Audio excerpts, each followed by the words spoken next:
Olá, é com muita alegria que iniciamos esse momento em comemoração aos 31 anos do Grupo Fabiano de Cristo. Gostaria de externar meu carinho a todos os trabalhadores da Casa Espírita, a toda essa cidade maravilhosa que é a nossa Cáceres, que tanto auxilia na propagação, na consolação de vários corações, difundindo a nossa doutrina espírita. E para trabalharmos a nossa comemoração, nós vamos trabalhar um tema que é a educação para o alto amor. Quais são essas ferramentas que nos auxiliam a este autoencontro, este autodesenvolvimento? Antes de iniciarmos, porém, vamos fazer a nossa prece. Jesus querido, mestre amigo, agradecemos, Senhor, a oportunidade de estarmos reunidos em Teu nome. Auxilia-nos na propagação e na difusão do Teu Evangelho, iluminando-nos a todos. Principalmente, Senhor, neste momento de pandemia, onde tanta dor tem batido às nossas portas. Possa, Senhor, a certeza da vida do mundo espiritual auxiliar-nos a iluminar a cada um dos nossos sentimentos, nos projetando ainda mais na edificação do mundo melhor, auxiliando-nos a nos tornar estes seres de bem. Muito obrigado, Senhor, por tudo. Nos ampare hoje e sempre, que assim seja. Muito bem, para trabalhar, então, esse tema, nós vamos adentrar na particularidade de algumas obras básicas, como o Evangelho segundo o Espiritismo e o Livro dos Espíritos. Vamos buscar, então, os recursos dessas obras que têm um papel magistral para todos nós. Vamos aqui iniciar.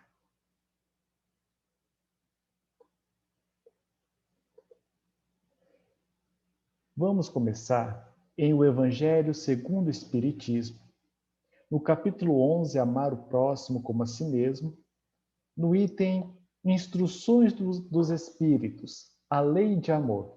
Aqui nós temos uma colocação de Lázaro, uma instrução que vai nos dizer da nossa jornada evolutiva, de toda essa trajetória que nós vamos desenvolvendo, rumando justamente ao nosso caminho de perfeição. E vejamos como ele fala do papel do amor, do alto amor, desse sentimento por excelência. Ele começa falando assim: o amor resume a doutrina de Jesus toda inteira, visto que esse é o sentimento por excelência. E os sentimentos são os instintos elevados à altura do progresso feito. Em sua origem, o homem só tem instintos. Quanto mais avançado e corrompido, só tem sensações. Quando instruído e depurado, tem sentimentos. E o ponto delicado do sentimento é o amor. Não o amor no sentido vulgar do termo, mas esse sol interior que condensa e reúne em seu ardente foco todas as aspirações e todas as revelações sobre-humanas. Vamos refletir alguns pontos que ele vai nos trazer aqui. O amor, ele fala que é o sentimento por excelência que vai resumir toda a doutrina do Cristo. Lembra que Jesus deu uma recomendação para nós, um mandamento? Amarás Deus acima de tudo. Um semelhante a este. Amarás o teu próximo como a si mesmo. O amor é este hino que vibra, é esta força que nos impulsiona, mas ela não surge do nada, que é o que ele vai colocar aqui para a gente. O sentimento do amor, ele tem uma origem. Ele começa onde? No instinto. Nós trazemos na nossa programação divina o instinto. Esta fase instintiva, ela tem tanto para nós, humanos, quanto para os animais. Aonde nós temos ali esta força que nos projeta, que vai nos conduzindo na nossa jornada evolutiva. Quando Allan Kardec vai trabalhar sobre a evolução, nós vamos perceber que há um desencadeamento evolutivo. Nós não chegamos até onde nós estamos do nada. Nós fomos passando pelos outros reinos até chegar aonde nós chegamos. Mas o princípio animal é o mesmo. O instinto tem essa função. Essa função de nos dirigir no começo, no princípio. É como se fosse a primeira marcha do carro. É aquela energia mais forte, mais densa. Tem um propósito. O instinto ele não entra num julgamento de certo ou errado. Ele é, por exemplo, o animal, quando ele está com fome, instintivamente, ele vai ter determinadas ações que vão auxiliar a ele suprir essa fome. No caso, por exemplo, de carnívoros, eles vão processar, eles vão em busca da sua caça, eles irão caçar. Na questão dos herbívoros, eles vão desenvolver todo um processo de busca, seja cavando, seja buscando instrumentos de trazer do alto. Então, o instinto, ele tem a sua função. Mas aí Lázaro vai continuar. Quanto mais avançado, característica humana, quanto mais a gente vai avançando a questão dos nossos instintos, trazendo o quê? O desenvolvimento lógico, a aplicação da inteligência. E aqui traz um outro elemento, mais avançado e corrompido. Por que corrompido? Porque no momento que ele foge da sua função básica. O instinto ele vem na função da nossa preservação, da nossa manutenção, do nosso progresso. Mas muitas vezes, aquela sensação que experimentamos vai nos conduzindo a um processo egóico, aonde eu faço a escolha de dar vazão à manutenção daquilo que é sensório para mim. Mas então podemos pensar, o instinto é algo ruim? Não. O instinto ele tem a sua função.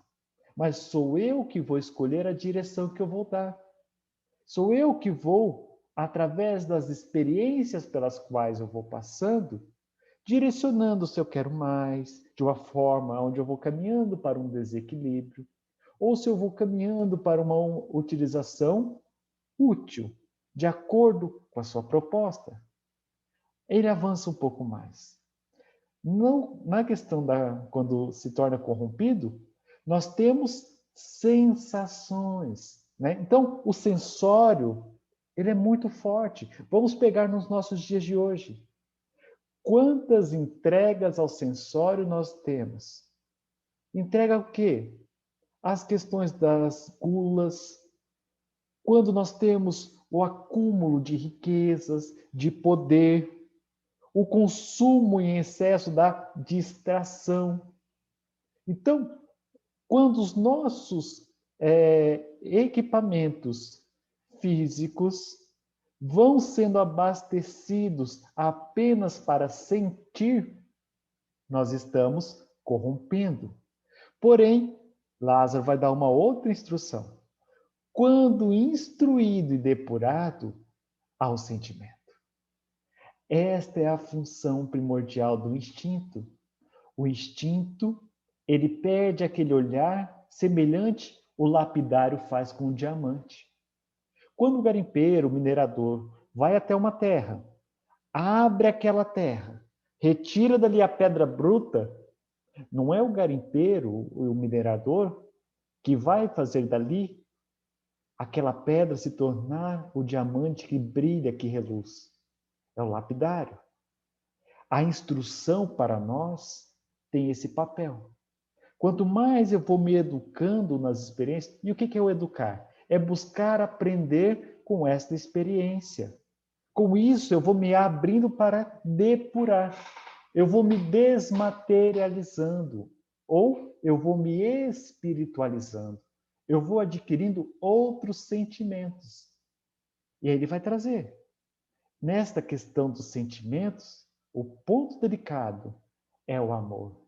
O que é o amor? Este sol interior que nós somos, aonde condensa e reúne neste foco todas as aspirações sobre-humanas. Então, se nós somos este sol, este diamante, este amor, há um porquê, um para quê de tudo isso. Mesmo que muitas vezes não estejamos nos sentindo assim. A partir desta comparação, nós vamos perceber. Eu estou mais focado nas sensações ou mais voltado para os sentimentos? Mas Lázaro continua. Ele vai seguir um pouco mais adiante. Disse eu que em seu começo o homem só instintos possuía. Pois bem, mais próximo, portanto, ainda se acha do ponto de partida. É quando nós vamos ver na classe evolutiva onde nós estamos. O primeiro planeta, a primeira categoria evolutiva, também para os humanos, é a fase primitiva. Um pouco mais evoluído vem a fase atual em que estamos, de provas e expiações. Segunda categoria, bem próximo ali do começo. Um pouco mais avançando, vamos para a regeneração. É o que está acontecendo nesse exato momento. Nós estamos caminhando para a regeneração. Estamos em transição. Mas ainda estamos em qual categoria? Na segunda categoria, perto do ponto de partida. O que isso quer dizer? Nós estamos ainda longe da meta, aonde predominam principalmente os instintos. A fim de avançar para a meta, tem a criatura que vencer os instintos, em proveito dos sentimentos. Isto é, que aperfeiçoar esses últimos, sufocando os germes latentes da matéria. Então é este olhar que eu vou dando para mim, um olhar de compreensão. Eu vou me instruindo, autoconhecimento. Eu vou me depurando, é um processo de autotransformação. Conheço, reflito e ajo. É um processo que daqui a pouquinho nós vamos ver em profundidade. Como nós podemos fazer isso? Então, os instintos são a germinação e os embriões do sentimento. Trazem consigo o progresso, como a glândula encerra em si o carvalho. E os seres menos adiantados são os que, emergindo pouco a pouco de suas crisálidas, se conservam escravizados aos instintos. Olha a comparação. Nós trazemos o germe, nós trazemos o potencial. Nós somos filhos de Deus. Herdamos de Deus os seus atributos. Não quer dizer que nós vamos tornar um Deus igual a Deus, mas foi como Jesus nos falou. Vós sois deuses, deuses nesse potencial que do sol que brilha em nós. Nós somos amor, nós somos paciência, nós somos coragem, nós somos essas virtudes. Quando eu não me sinto assim, quando eu não me vejo assim, Lázaro está nos dando a instrução.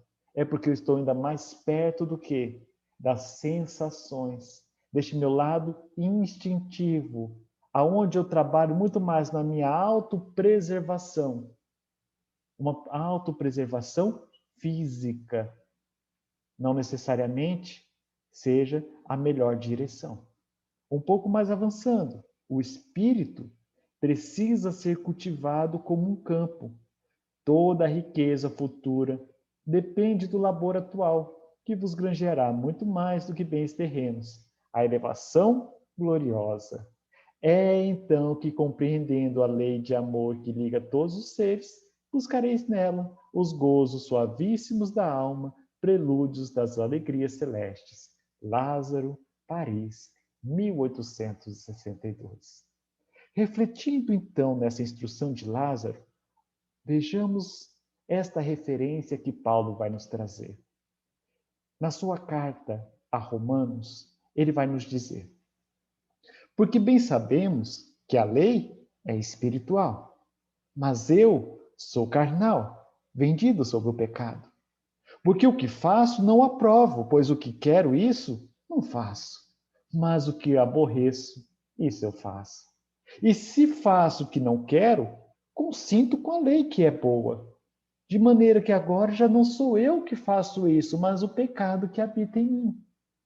Porque eu sei que em mim, isto é, na minha carne, não habita bem algum. E com efeito, o querer estar em mim, mas não consigo realizar o bem. Porque não faço o bem que quero, mas o mal que não quero, esse eu faço. Ora, se eu faço o que não quero, já o não faço eu, mas o pecado que habita em mim.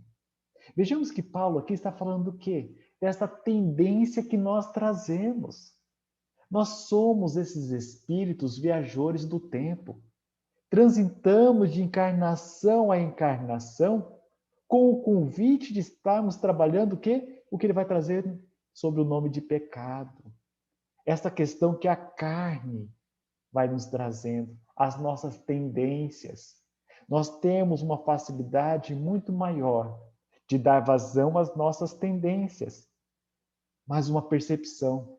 Já não é isso que eu quero. Isso já não me satisfaz.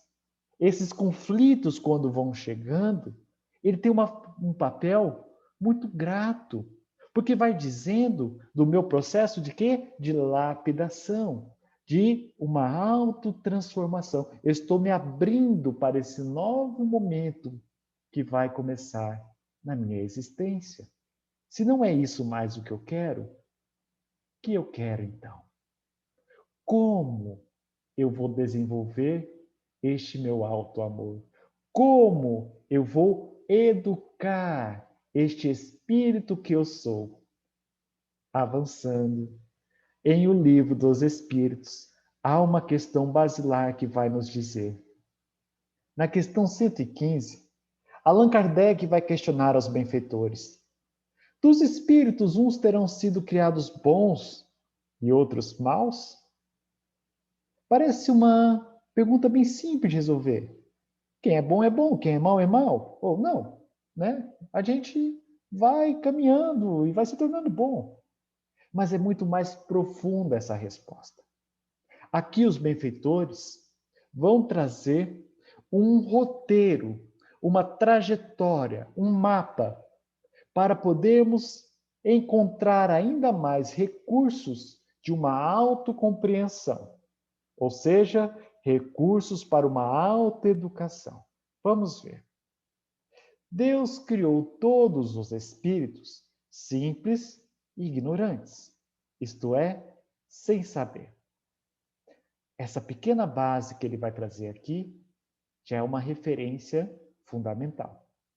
Todos nós, sem exceção, independente da escala evolutiva, da onde esteja, o princípio é o mesmo. O que isso quer dizer?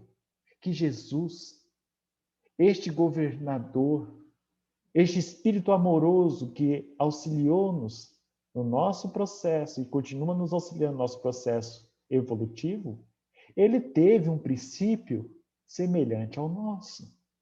Ele passou por desafios semelhantes ao que nós temos passados, aos que nós já passamos e muitos dos que nós ainda vamos passar. Dá um caráter de igualdade, ou seja, de justiça. Nessa justiça, uma visão amorosa. De quem? De Deus. Eles avançam. Para cada um de nós espíritos, é dada uma determinada missão, com o fim de esclarecer e de fazer chegar progressivamente à perfeição, através do quê? Olha a educação. Do conhecimento da verdade, para aproximar de Deus. Nesta perfeição é que encontram a pura e eterna felicidade. Então vejamos que a cada encarnação há algo a ser trabalhado. É aquilo que Paulo vai falar. Esses espinhos que nós trazemos na carne, essas tendências a fazer aquilo que nós já não queremos mais, mas que continuamos a fazer, essa é a nossa missão. Essa nossa grande dificuldade, que nós temos uma atenção, parece que até maior para isso. É como se houvesse um radar que vai sinalizando que esse tipo de situação vem acontecendo sucessivamente para com a gente. E qual que é o convite? Aprender com essa situação.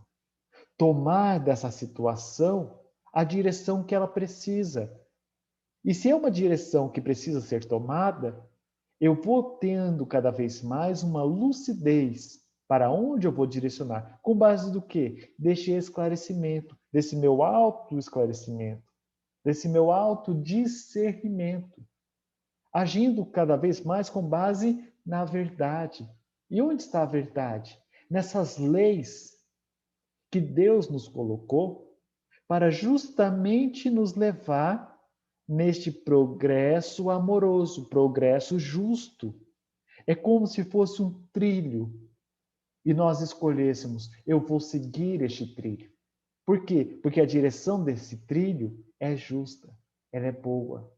Quando nós fazemos isso, nós vamos tendo cada vez mais a felicidade. Mas eles avançam. Passando pelas provas que Deus lhes impõe, é que os espíritos adquirem aquele conhecimento. Sabe essa dificuldade que estamos passando agora? Toda essa situação que às vezes parece tirar a gente do centro, aonde eu me sinto perdido, aonde eu já não aguento mais, aonde parece até que não vai ter mais jeito. São essas situações que são as provas que nos auxiliam a adquirir aquele conhecimento. Porque não é um castigo de Deus para mim o que eu estou passando agora.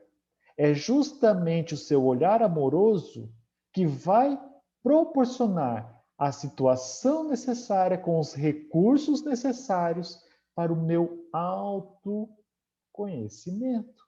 E o conhecimento ele não vem da parte intelectual apenas, mas de tudo isso que me reveste.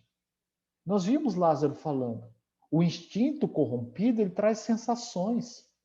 Como é que eu vou depurar as sensações se não me permitindo passar por outro tipo de sensações? Ou mais, por outras situações que vão desenvolvendo em mim novos sentimentos. É como se fizéssemos uma comparação e eu tivesse um computador e eu começasse agora a instalar um novo programa neste computador. Eu estou instalando em mim uma nova forma de como me conduzir, de como ver, de como ouvir, de como sentir o mundo à minha volta. E é o que eles vão colocar na sequência. Uns aceitam submissos, compreende o propósito divino através disso. Pegamos nós. Há situações que nós temos um olhar mais compreensivo. E isso se torna até mais fácil para levarmos com a situação. Ela parece que até flui de uma certa forma mais suave, se resolve mais rápido. Mas, em outras situações, agimos diferente. Vejamos a continuidade. Uns aceitam submissos essas provas e chegam mais depressa à meta que foi assinada. Outros só a suportam murmurando e, pela falta em que desse modo incorrem, permanecem afastados da perfeição e da prometida felicidade. Lei de causa e efeito. Toda vez que eu invisto em mim, eu vou ter a colheita desse investimento. Toda vez que eu não faço esse investimento amoroso em mim, eu também vou ter a colheita desta falta. Então eu sinto que quando eu me entrego, busco aprender felicidade. Quando eu me rebelo, eu sinto tristeza, cansaço, depressão, ansiedade. Aprofundemos um pouco mais. Na questão 115A, Allan Kardec vai fazer uma comparação, uma dedução lógica daquilo que foi colocado. Segundo o que acabais de dizer, os espíritos em sua origem seriam como crianças, ignorantes, inexperientes, só adquirindo pouco a pouco os conhecimentos que carecem com percorrerem as diferentes fases da vida? Olha a comparação que ele faz na similaridade com o processo educacional. A criança, quando entra na escola, ela está sim na característica de ignorância. Ignorância em quê? Em não saber aqueles assuntos que ela ainda vai aprender. A ignorância aqui ela não entra num caráter pejorativo, mas sim de uma característica transitória, de que ainda falta algo, mas que está num processo de colocar, de adquirirmos, de desenvolvermos isso que está em falta. Da mesma forma, também a criança, ela vem nas suas fases evolutivas. A compreensão da infância não é a mesma compreensão na fase adulta. Vejamos a resposta dos benfeitores. Sim, a comparação é boa. A criança rebelde se conserva ignorante e imperfeita. Seu aproveitamento depende da sua maior ou menor docilidade. Mas a vida do homem tem termo, ao passo que a dos espíritos se prolongam ao infinito. Olha a lei aqui da reencarnação. É nesta amorosa lei aonde nós vamos percorrendo encarnação após encarnação, as fases escolares da nossa jornada evolutiva, passando pelas matérias. Algumas temos facilidades, nos entregamos com uma maior docilidade. Algumas outras ficamos mais tempo retidos, mas também vamos aprendendo. A autoeducação vem desse olhar de abertura. É quando Cristo vai colocar. É a questão de comparar com a criança.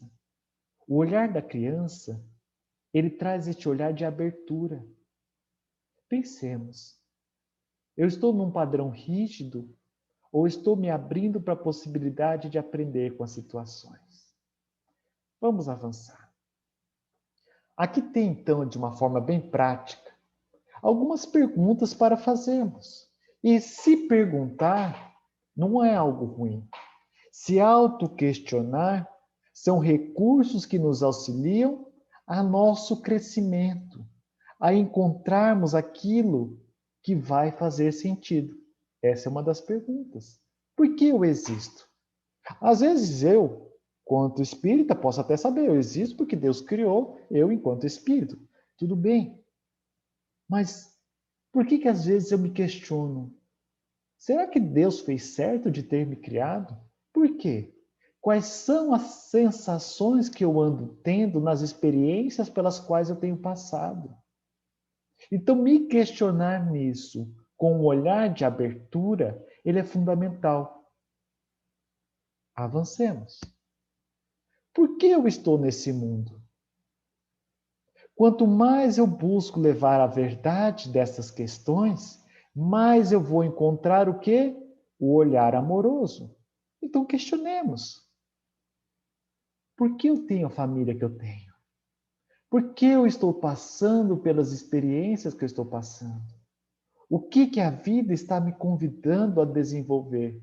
É uma das perguntas. Quais experiências eu quero ter nessa minha atual encarnação? Como assim? Qual tipo de vida eu quero construir para mim? Diante disso que eu estou percebendo que acontece comigo, das situações que vão me chegando, eu estou satisfeito ou eu quero algo a mais? E se eu quero algo a mais, o que eu quero? Eu quero atender a um desejo sensório ou eu quero justamente atender a uma aspiração superior, a desenvolver novas formas de me conduzir frente à vida, a captar novas formas de me ver diante da vida? Qual o sentido das experiências que eu já passei? Neste aprendizado constante, há um objetivo de eu ter passado pelo que eu passei. Foram escolhas minhas? Muitas delas, sim, de uma forma bem diretiva. Outras foram necessárias pelas escolhas que eu fiz. Mas em todas, sem exceção, é possível encontrar um sentido de eu ter passado por elas. há algo a aprender, há algo a refletir. Vejamos que o próprio Jesus, por diversas vezes, ele se retirava de perto da multidão, dos discípulos, e ele entrava num estado de meditação. Não aquela meditação caricata que nós costumamos ver, mas aquela meditação bem direcionada, aonde nós vamos refletindo qual é o caminho que está seguindo, qual é o objetivo que nós vamos chegar. E a partir deste alinhamento entre aquilo que eu penso, aquilo que eu sinto e aonde eu me disponho a ir, eu consigo, através disso, aprofundar neste amor que eu sou, o sol que há dentro de mim, e me direcionar para a verdade, para o amor, para este autoencontro. E uma pergunta última: qual é o sentido da vida?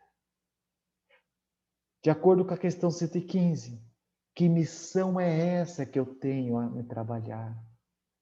Porque se eu não percebo esse meu objetivo, se eu não assumo essa responsabilidade por mim mesmo, eu vou deixando a vida tomar situações com as quais muitas delas não são as situações que eu quero, mas eu estou permitindo pelo tipo de postura que eu ando tendo.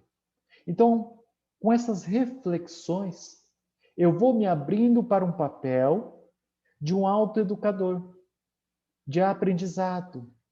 É a reflexão que o estudante faz para a assimilação do conteúdo que é dado. A reflexão ela é fundamental. Então, este autoquestionamento, não para dizer, no sentido de se massacrar, de se culpar, mas esse autoquestionamento no sentido de refletir, que é o que Lázaro vai colocar. Nós vamos refletir sobre isso, nós vamos, a partir dali, buscar aquele conhecimento para um processo de autotransformação, de autodepuração. É o lapidário. Eu percebo que aqui, ó, essa quina dá para ser melhor trabalhada. E eu vou trabalhar. E ali eu tenho o diamante a brilhar. Albert Einstein vai nos falar da profundidade que tem a questão do sentido, desta missão. O homem que considera a própria existência desprovida de sentido não só é infeliz, como também dificilmente consegue adaptar-se à vida. Este cientista lógico, mas profundamente consciente de si, ele percebeu o que a vida dele movia. E para cada um de nós vai ter uma direção única. É o que a questão 115 vai trazer. Para cada um de nós é dada uma missão. O sentido que eu tenho para a minha vida é diferente do que tem para minha mãe, para o meu pai, para meu irmão, para minha esposa, para meu filho, para quem quer que seja. Ainda que possam ser similares. Por quê? Porque faz sentido é para mim. É a missão que eu escolho. Quanto mais eu invisto naquilo que eu quero, mais eu vou me aprofundando nesse sentido. Mais eu vou me dando o alimento da vida. É quando eu vou ao encontro essencial. Vai ter na nossa história evolutiva esta alma, Iliel, o ancião. Ele era um rabino judaico e ele traz para nós algumas questões para refletirmos. Se eu não fizer aquilo que eu estou me propondo a fazer, quem o fará? E se eu não fizer agora, dar um objetivo, um dia, uma meta, quando então eu vou fazê-lo? Ah, eu vou fazer um dia desses. Um dia desses nunca chega. Uma hora dessas não existe. Então se dê uma temporalidade. O tempo ele é um bem precioso e a sua preciosidade está na transitoriedade. Aquilo que vai chegar, ainda vai chegar. Aquilo que já passou, já passou. Mas o momento do aqui ou agora é o nosso momento principal de ação, de autotransformação, de autoamor.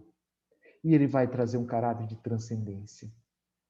E se eu fizer apenas por mim mesmo, o que serei eu?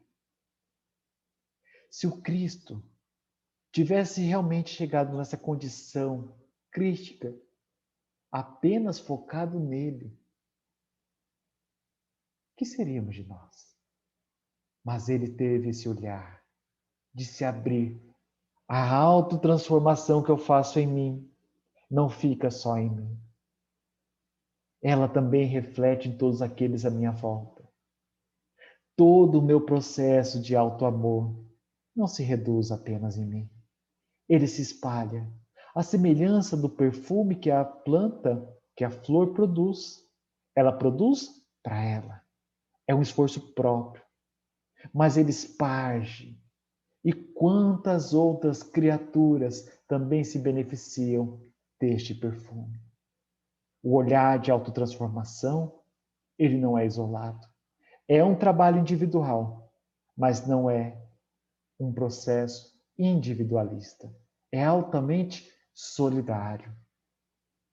Portanto, vejamos este olhar de alto amor.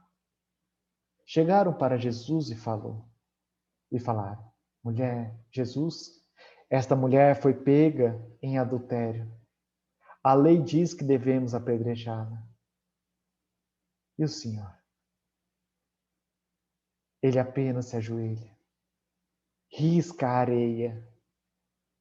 Pouco a pouco começam a sair, a começar dos mais velhos. Ele se aproxima então da mulher e diz: mulher, onde estão eles? Ninguém a condenou? Ninguém, Senhor. Jesus então declarou: eu também não a condeno. Agora vá e abandone a sua vida de pecado. Quantas vezes, atendendo às nossas questões sensórias, também não somos pegos pela multidão. E num processo de auto-julgamento, ficamos esperando vir a condenação, o apedrejamento. Mas essa essência que brilha dentro de nós não nos condena.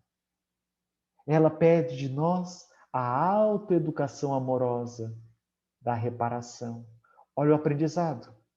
Eu também não a condeno. Não há censura da nossa essência. Não há censura da nossa face divina.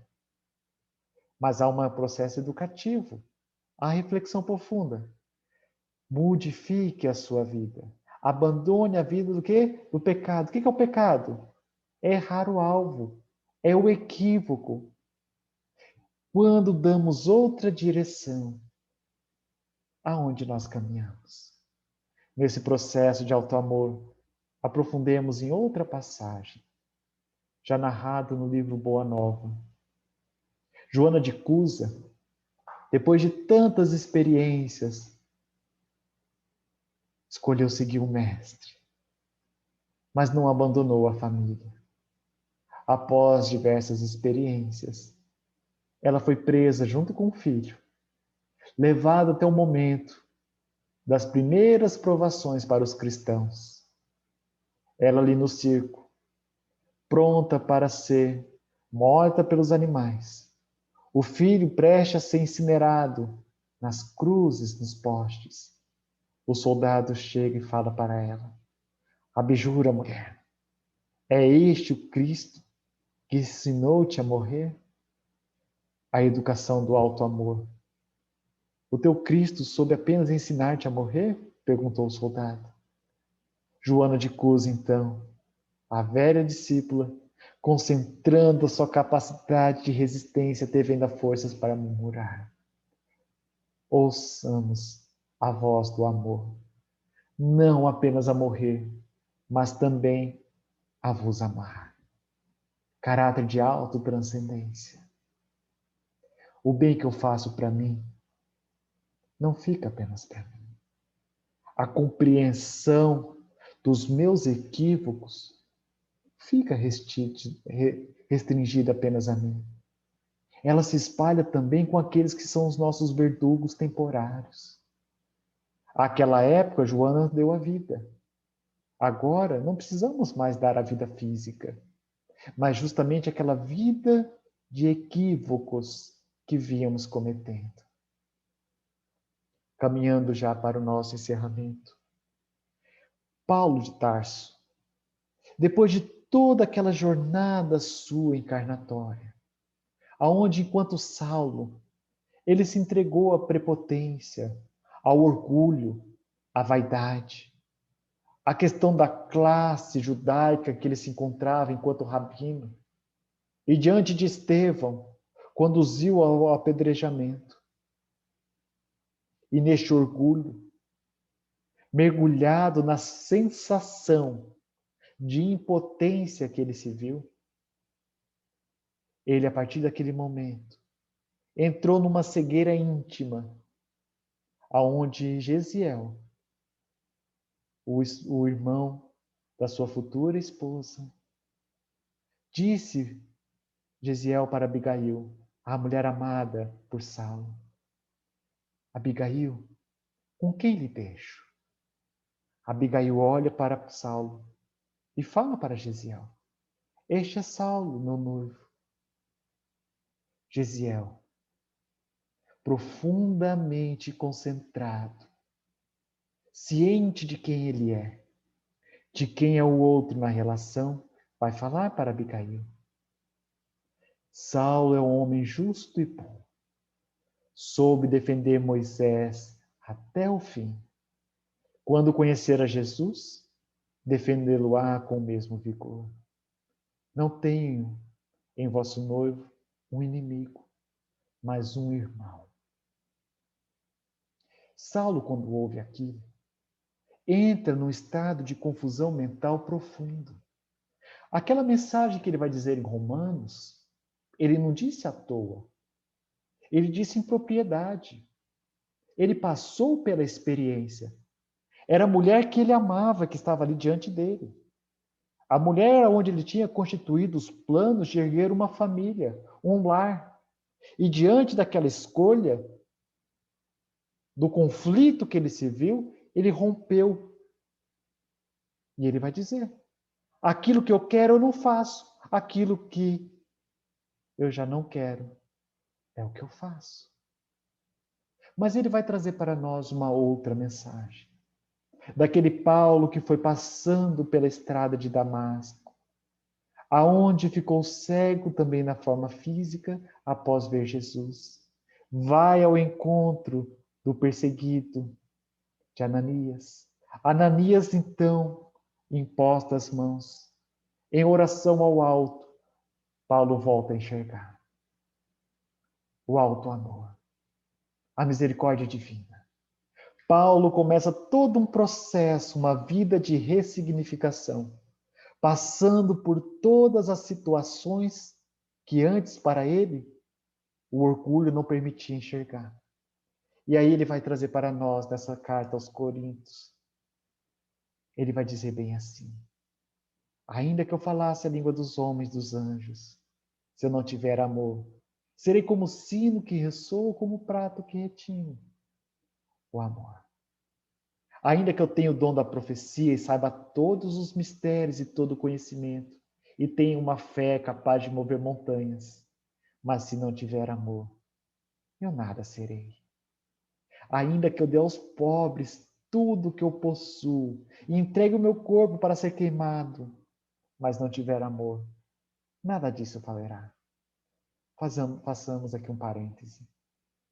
Allan Kardec vai trazer para nós a mensagem, o Evangelho segundo o Espiritismo, o homem de bem, o ser de bem. Quem é o ser de bem?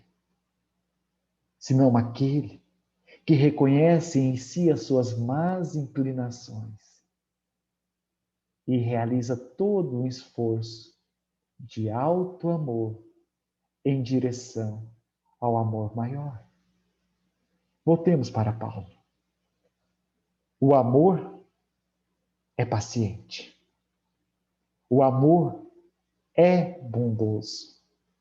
Ele não inveja, não se vangloria, não se orgulha, não maltrata, não procura seus interesses, não se ira falsamente, não guarda rancor. O amor não se alegra com a injustiça, mas se alegra com a verdade. Tudo sofre, tudo crê, tudo espera, tudo suporta. O amor nunca perece, mas as profecias desaparecerão, as línguas cessarão, o conhecimento passará. Façamos aqui um outro parêntese. O amor é o sentimento máximo, como trouxe Lázaro. Vejamos que aqui Paulo vai nos dar a direção de como é esse sentimento. Todas as vezes que eu me sinto desenvolvendo a paciência, desenvolvendo a bondade, aonde eu percebo os meus movimentos de inveja e vou trabalhando-os, aonde eu vou caminhando para o quê? Para humildar-me. Eu estou desenvolvendo o processo amoroso educativo deste alto amor. E ele continua. Pois em parte conhecemos e em parte profetizamos. Nossa jornada evolutiva. Ainda estamos restritos. Quando, porém, vier o que é perfeito, o que é imperfeito desaparecerá. Uma vez que nós aprendemos a como fazer, a como ser, aquilo que era do nosso passado já passou. Daqui para frente, nós vamos manifestar isso. Como assim, Lieber? Quando nós vemos algo escrito e nós já sabemos ler, não tem mais como dizer para o nosso cérebro, não leia, eu já estou lendo. É o que é. Aquela ignorância já ficou para o passado. A partir de agora, novas portas se abriram. O amor é assim.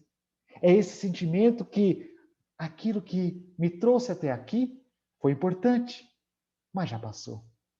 Novas formas chegam, novas conduções estão chegando. Quando eu era menino, falava como menino. Olha a comparação, igual o nosso Kardec colocou. Pensava como menino, racionava como menino. Quando me tornei homem, deixei para trás as coisas de menino. Agora, pois, vemos apenas um reflexo obscuro, como em espelho. Mas então veremos face a face.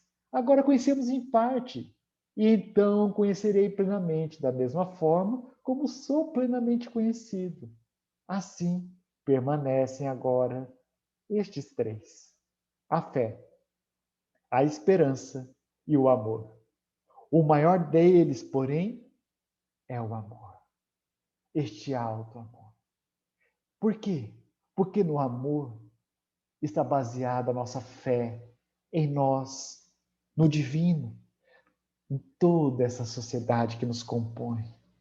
A esperança de quê? Dessa programação do encontro com as leis, leis justas e amorosas que nosso Pai nos colocou. E assim, então, o Mestre vai nos dar essa direção. Tomai sobre vós o meu jugo. Aprendais comigo, pois sou manso e humilde de coração, e encontrareis descanso para a vossa alma. A autoeducação amorosa vem de tomar para nós essa essência que nós somos, este Cristo que habita dentro de nós.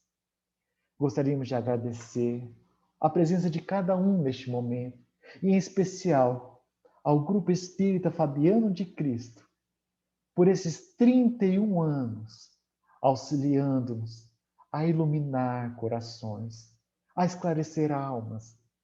Somos ainda tão carentes de um amor, mas já caminhamos tanto, e é possível avançarmos ainda mais.